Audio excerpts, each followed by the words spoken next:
Assalamualaikum warahmatullahi wabarakatuh. Om Swastiastu, Namo Buddhaya, salam kebajikan. Sahabat-sahabat dimanapun juga berada, ada informasi yang saya kira sangat menarik ini sahabat ya. Ini akan mengejutkan Panji CS ini.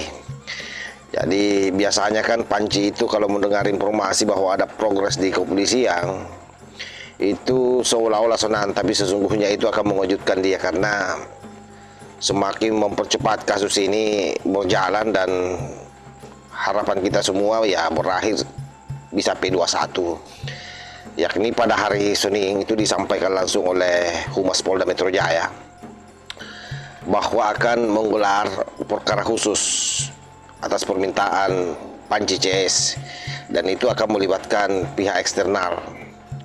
Termasuk saya kira di dalamnya pihak eksternal yang dimaksud itu adalah Kompolnas sahabat. Dan yang selalu menjadi pertanyaan bagi publik itu adalah apa makna dari gelar perkara ini?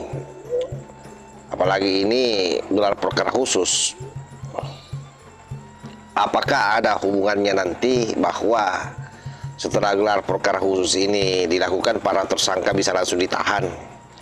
Nah, saya kira memang pertanyaan-pertanyaan itu yang sampai hari ini terus saja di kolom komentar itu betul-betul sangat luar biasa, sangat padat pertanyaan-pertanyaan demikian. Nah, di sini kita akan mencoba menjawab sebentar sahabat ya. Sebelum kita lebih dalam bicara soal gelar perkara khusus dan efeknya terhadap Panji CS ini coba kita lihat dulu pernyataan dari Polda Metro Jaya. Yang pertama, sebelum ditanya kami menyampaikan bahwa diagendakan hari Senin tanggal 15 Desember 2025 sekira pukul 10.00 akan dilaksanakan gelar perkara khusus atas permintaan tersangka Roy Suryo dan kawan-kawan.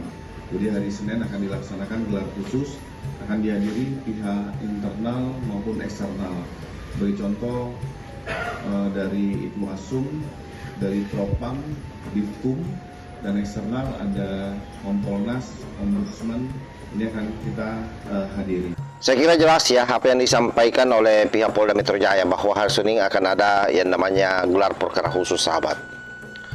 Pertama-tama saya kira memang harus kita luruskan dulu bahwa gelar perkara khusus ini harus digarisbawahi bahwa bukan pengadilan ya, bukan pula panggung drama politik yang selama ini biasa dimainkan oleh Panji CS.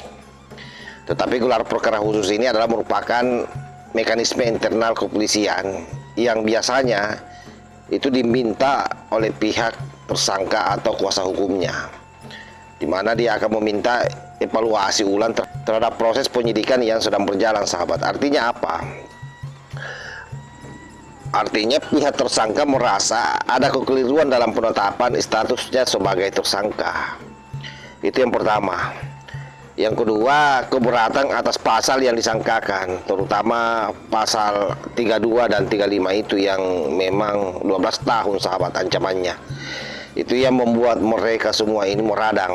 Akhirnya diajukanlah gelar perkara khusus ini. Dan boleh jadi juga atas alat bukti yang dianggap belum kuat, atas dugaan pasal yang dituduhkan. Padahal kita tahu bahwa barang bukti itu ada sekitar 700-an yang sudah disita. Artinya tidak bisa ngelak sebenarnya ini. Jadi upaya bagi saya ya pribadi melihat usulan mereka untuk melakukan gelar perkara khusus ini hanya akal-akalan mereka untuk menghambat lajunya ini proses hukum sahabat. Tetapi karena biar bagaimanapun juga ini adalah merupakan upaya hukum yang dilakukan oleh mereka dan itu hak dari mereka, jadi tidak bisa dipelintir bahwa seolah-olah ini bentuk perlawanan luar biasa atau tanda kepanikan. Jadi ini adalah prosedur yang sah saja. Jadi pihak kepolisian Republik Indonesia berharap bahwa setelah melakukan gelar perkara khusus ini, lalu ternyata apa yang disangkakan kepada Panji CS ini tidak berubah, nah, ini juga bagus bagi rakyat Indonesia. Artinya tidak akan ada lagi giringan-giringan opini yang dilakukan oleh Panji CS bahwa mereka dikriminalisasi sahabat ya. Karena itu jangan sampai mereka bermimpi bahwa gelar perkara khusus ini akan membuat secara otomatis akan membatalkan status tersangkanya. Itu tidak ada itu. Karena justru seringkali gelar perkara khusus itu menjadi forum untuk menguji seberapa kokoh konstruksi hukum penyidik, dan saya yakin dalam hal ini para penyidik itu sangat berhati-hati dengan kasus ini. Faktanya dia memeriksa ratusan orang, melibatkan ahli sampai 23 orang. Kemudian data-data dari perguruan tinggi itu saya kira sangat jelas ya. Sampai 500 dokumen itu disita dari UGM. Betapa seriusnya para penyidik ini. Dan di tengah-tengah proses ini itu banyak sekali narasi-narasi yang beredar di luar sana, seolah-olah bahwa gelar perkara khusus yang dilakukan ini bertanda bahwa kasus Panci ini lemah. Sekali lagi bahwa itu tidak selalu benar. Dalam banyak kasus, khususnya di Indonesia ini, gelar perkara khusus justru menguatkan kembali penyidikan, menegaskan bahwa unsur pidana itu terpenuhi, dan semakin memperkecil ruang bertahan hukum dari pihak tersangka. Jadi publik ini harus dicerdaskan bahwa gelar perkara khusus ini adalah titik uji, bukan titik bebas. Nah, kita akan melihat ini hasilnya ke depan, karena hari Senin pelaksanaannya, sahabat. Karena memang konsekuensi logis daripada gelar perkara khusus ini kan ada dua. Bisa ada koreksi di sana, atau justru diperkuat jika semua unsur telah terpenuhi, dan saya yakin semua unsur terpenuhi. Lalu apakah Roy Panci bisa ditahan setelah ini? Karena inilah yang menjadi pertanyaan paling banyak hari ini. Artinya ini pertanyaan yang paling sensitif. Kenapa? Karena jujur saja apa yang dilakukan oleh Panci CS ini pasca dia tidak ditahan itu semakin menyerang Pak Jokowi. Tidak ada perubahan yang terjadi. Artinya dia mengulang terus kelakuannya. Karena itu penting saya juga pertegas bahwa terkait soal penahanan, saya kira jelas sekali, sahabat ya. Di dalam KUHP itu pasal 21 itu ada dua hal pendekatannya.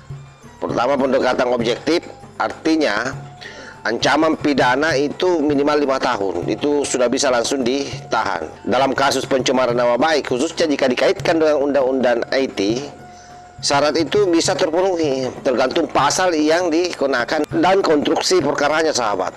Kedua syarat objektif. Ini yang sering disalahpahami publik. Nah, penyidik itu harus menilai apakah ada kekhawatiran bahwa tersangka akan melarikan diri. Itu poin pertama. Poin kedua, menghilangkan barang bukti.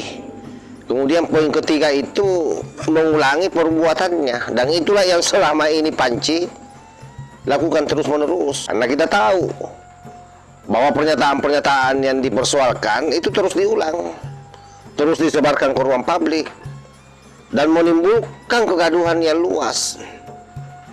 Maka penilaian subjektif penyidik bisa berubah. Jadi bisa saja memang Roy Panci pasca gelar perkara khusus ini, lalu dia dipanggil kembali untuk diperiksa, bisa langsung ditahan, sahabat. Tetapi yang paling penting juga dipahami bahwa penahanan itu saya kira bukan hukuman, melainkan upaya paksa terakhir yang akan dilakukan oleh pihak penyidik dari Polda Metro Jaya. Nah, kita akan lihat saja ke depan ini. Dan mudah-mudahan pasca adanya gelar perkara khusus dan ternyata itu memang memberikan penguatan terhadap sangkaan terhadap Panci CS ini, karena seringnya dia mengulangi perbuatan yang sama, ya memang harus ditahan.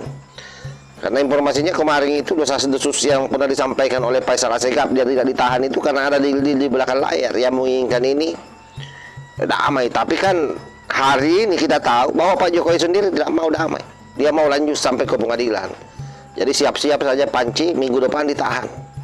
Saya kira demikian. Wassalamualaikum warahmatullahi wabarakatuh.